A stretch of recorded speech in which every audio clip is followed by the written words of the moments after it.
هو انا لو حد مبتدئ لسه بيتعلم قياده، لو قعدت اسبوع من غير ما اتعلم، هل انا ممكن انسى؟ يا ترى هتنسى وتبهرني ولا هتكون لسه فاكره؟ تعالوا نشوف.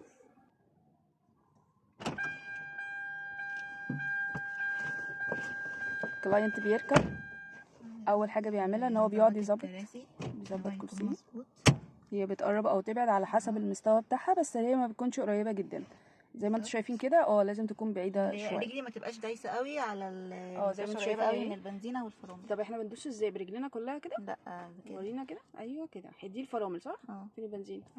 حلو. رجلينا ثابت، كعب رجلينا ثابت في الارض، وبنحرك المشط بتاعنا. ايوه يمين وشمال. طب ايه الخطوه اللي بعد كده؟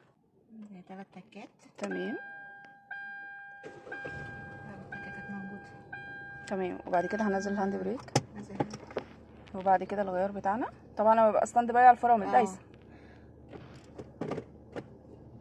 حلو جدا. وبعد كده بتحرك واحده واحده. طبعا ببقى مظبطه مراياتي وكله زي الفل. طبعا انا سارقه منها اللي هي في النص دي عشان انا بتابع الطريق. هي طالعه ايه؟ بسم الله. طلعتها حلوه جميله هاديه ما فيهاش تنشنه. ده كويس جدا. طالعين في حارتنا اهو اللي هي يمين.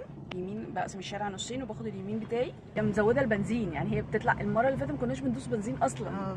ففي تطور رهيب بالصراحه، يعني مع اني انا سابقاها اسبوع. انا تخيلت حاجه الاقيها يعني كمستوى ليفل اقل، ففاجئتني الصراحه. هنهدي شويه عشان اللي جاي ده.